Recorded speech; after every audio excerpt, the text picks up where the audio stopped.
नाज़रीन, सकरन शहर के स्पेशल एजुकेशन के ॿारनि सां इंडस टैलेंट पब्लिक स्कूल सकरन के शागिर्दनि ऐं शागिर्दियाणियुनि ऐं स्कूल इंतज़ामिया पारां रिहाण मल्हाई वई। उन मौके ते स्पेशल ॿारनि के स्कूल जी शागिर्दनि ऐं शागिर्दियाणियुनि पारां खैन तोहफ़ा ॾिना,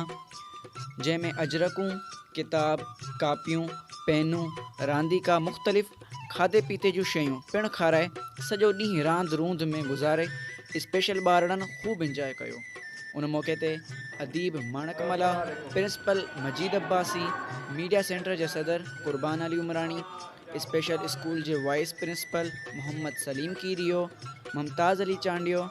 आसिफ अली जमाली, निसार अहमद मंगसी ऐं ॿिया पिण मौजूद हुआ।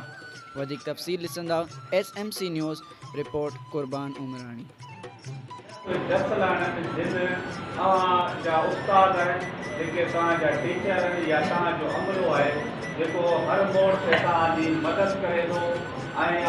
वधि खां वधि सलाम पेश कंदुसि सैयद मुनीर मोहम्मद शाह खे, जंहिं तव्हांजे स्कूल लाइ पंहिंजे काइनात नगर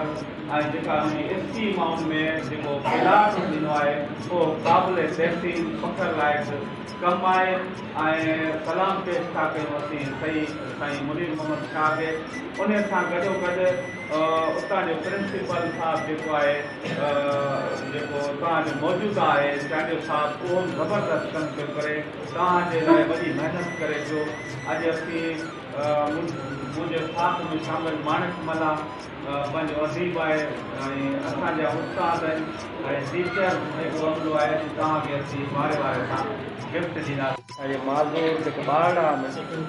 उन्हनि जे हवाले सां जेको तइलीम जे तरफ़ ध्यानु ॾिनो वियो आहे या जेको उन्हनि जे पढ़ाई जो बंदोबस्तु कयो वियो आहे त उन लाइ इंतिहाई मूंखे ख़ुशी पई थिए त असांजा उस्ताद साहिबान आहिनि माज़ूरनि खे न रुॻो पढ़ाए उनजी ख़िदमत था कनि, पर गॾोगॾु तव्हां ॿारनि जी जेके माज़ूर आहियो उनजे पढ़ाईअ जो बंदोबस्तु साफ़ ऐं सॼी इन तरबियत जो जेको आहे जो हर स्कूल जेको आहे साईं मुनीर शाह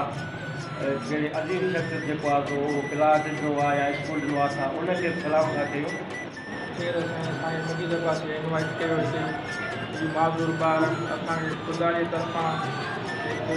सुठो अमल मिलियो आहे ऐं जेको आहे असांखे ख़ुदा जी तरफ़ां हिकिड़ी सेवा करण जो मौक़ो मिलियो आहे ऐं तव्हां अचो हुते स्कूल असांखे विज़िट कयो,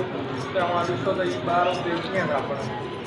ऐं हींअर शुक्र अलाह जो असां हिन ॿारनि जी सेवा कयूं पिया ऐं कंदा रहंदासीं इंशाअल्लाह। महिरबानी।